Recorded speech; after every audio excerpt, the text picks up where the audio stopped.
Hello guys, hello boys and girls. How are you today? Yes guys, it's another day in paradise and another edition of the Unapologetic Negropean Live. Okay, so in today's video, I wanted to tell you about a few changes that I'm going to be making to the channel. I also want to speak with you about a project that I'm working on at this present moment. It's going at full pace.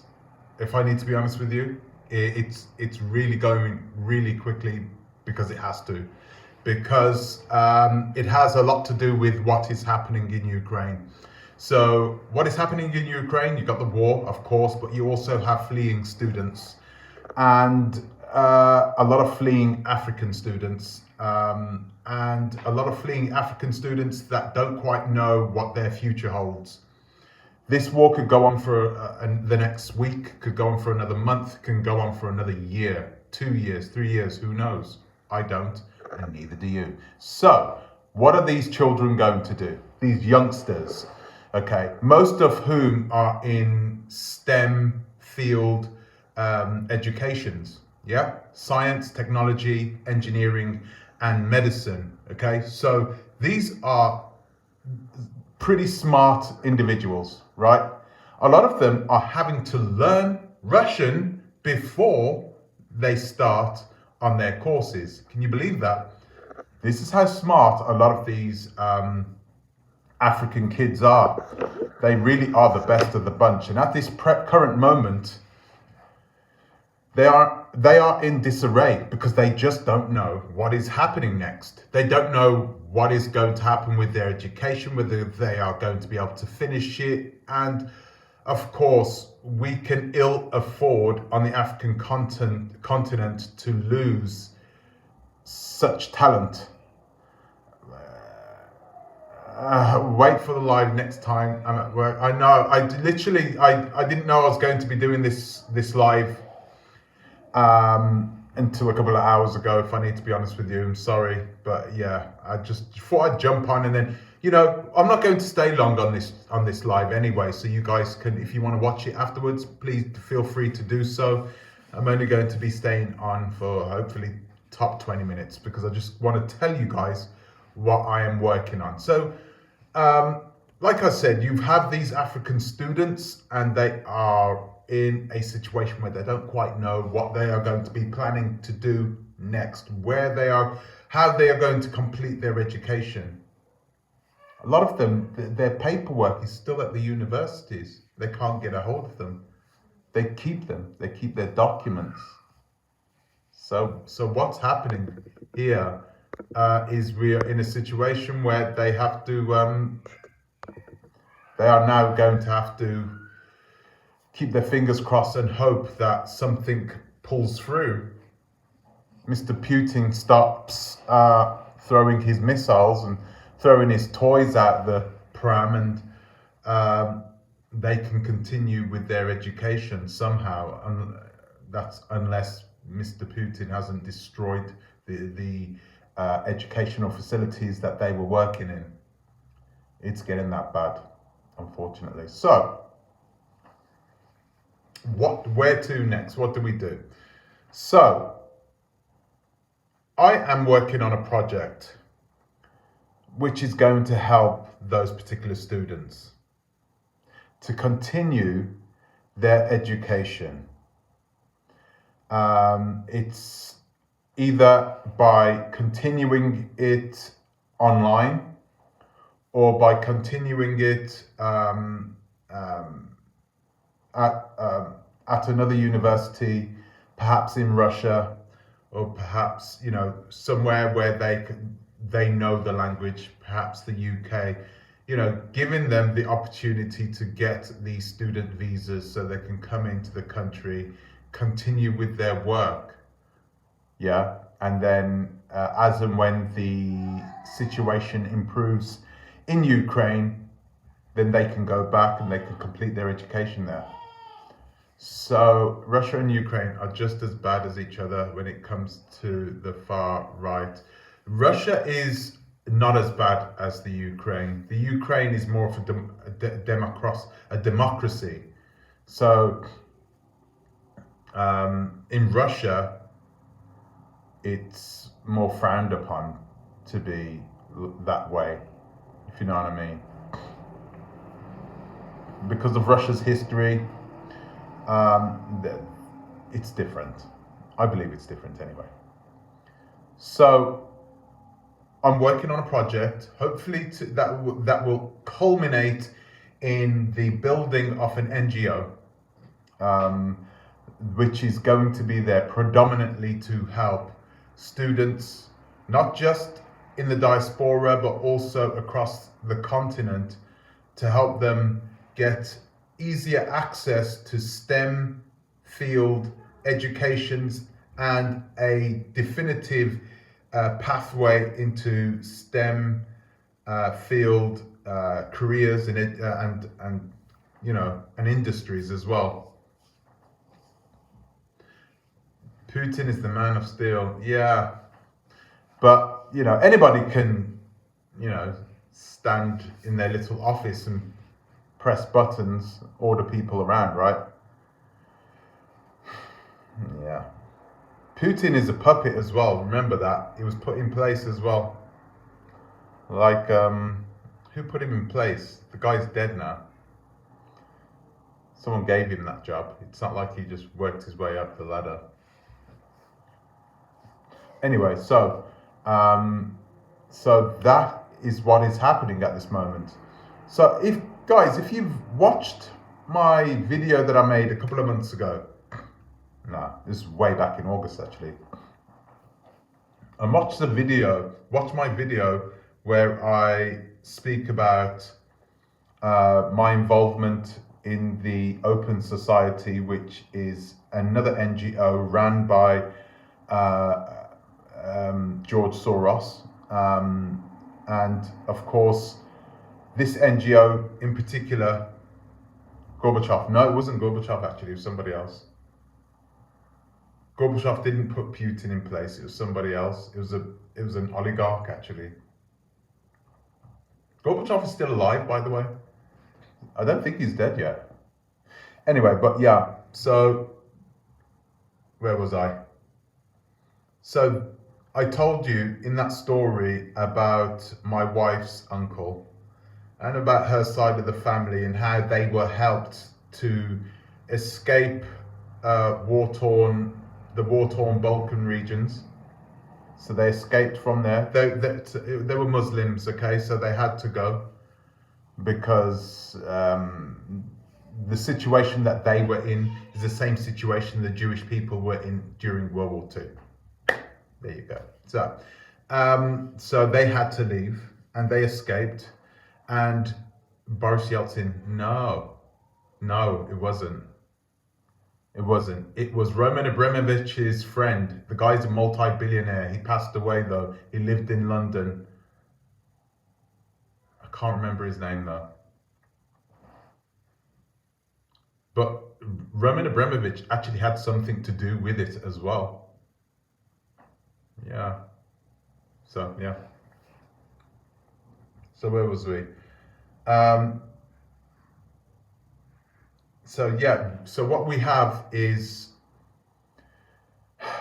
we have this organization called the Open Society that essentially helps students from countries, normally war-torn countries.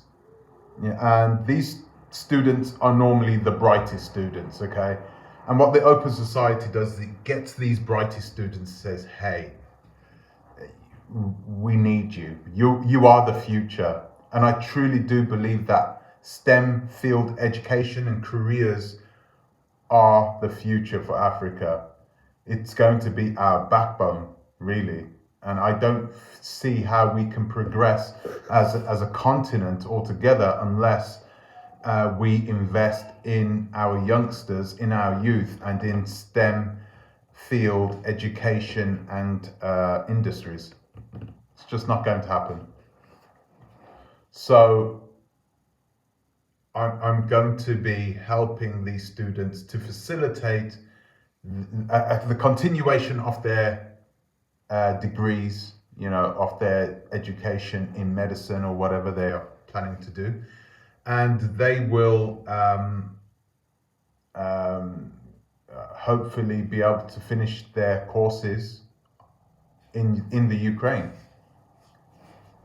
So guys, this has spurned from the Ukraine situation, the Ukraine crisis, but we are going to be working right across the continent, helping those other students in perhaps in places that are a little harder to access. Okay, so we're going to be helping those students by helping to train the teachers who teach in those particular subjects, physics, biology, chemistry, right? So those three subjects. So we're going to facilitate in helping those teachers get better quality training themselves, so that will hopefully help give a better quality of education, and help to inspire some young African people into going into the STEM field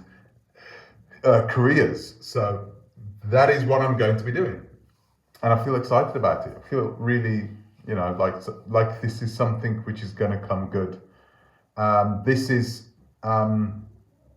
a project which is going to be a long-term project, and hopefully it will grow big enough to affect pretty much every child in Africa. We want to be able to give clear pathways for anyone, because at this moment it's only those few students who have families that were somewhat financially upwardly mobile, right? They had mobility, social mobility somewhere along the line, and they've been able to put their children into university, even if it's a cheap university in Ukraine. A lot of people forget the power of STEM field careers. A lot of people who are, let's say, middle class people who want to be upwardly mobile, the way they take the next step up is by giving their children an education in medicine normally, right? In medicine. You can do that. It's likely your children will move up the scale and become better people than what you were. They do this in India all the time. Yeah. So, I didn't want to stay on for too long, but this is nice, 13 minutes. I'm going to stay on for another 2 minutes. So let me finish off this, guys. What is the latest on the foreign students? The video's coming out tomorrow. I'll give you the latest then. Okay. Thank you, Osas. Thank you. Tomorrow I've already made the video which is going to give you guys an update on what is happening with the mixed race orphans in Ukraine. So that will be tomorrow. You'll see that for sure. We have had movement, and I was making the video today actually, but I just didn't have the time. I might do a live instead actually tomorrow. Maybe I'll do a live and we can have a good chat about it. But I prefer the videos because anyone can watch the videos and they're only 10 minutes long. You understand? But yeah, some movement, some good news, some bad news, unfortunately. But I'll get that. I'll speak to you tomorrow about that, guys. Okay. Keep watching this space. Some really good things happening on this channel. I'm going to be changing the name of the channel soon. Unfortunately, I have to, because I have a number of sponsors who want to get involved, and they are sort of larger companies, and so it's likely I'm going to have to change the name of the channel now, unfortunately. But yeah, we'll have to see. I already got the name anyway. I'm actually not changing it. Are there any grown-up mixed race women in Ukraine? I'm looking for why. They normally leave the Ukraine, They normally leave it. There are grown-up mixed race people, normally in Germany. They normally go to Germany. I've seen a couple in Poland as well, but Germany is the place where most of the mixed race Russians go to, Berlin. I don't know why. It's like a magnet. So yeah, guys, I'm going to air the video live and then continue with the discussion.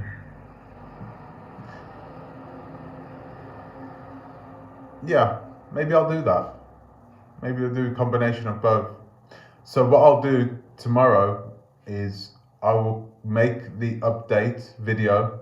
I'm already editing it now, but I'll complete it and then I'll upload it at around 6 o'clock, and then we'll have a discussion at around 8 o'clock, a couple of hours afterwards. Okay, we'll have a talk about where we are with that. Okay. So guys, I'm going to leave it there. 16 minutes. This is going to be good. Hopefully people will be able to come in and watch this and get an update themselves, okay, without having to sling through an hour's worth of of live video. Okay, so I'm going to leave it there, guys. Thank you for joining me tonight, and I'll let you know more about this this project that I'm doing, okay, as and when things have moved forward significantly. Okay, thanks for joining me, and I'll see you in the next one. Ciao.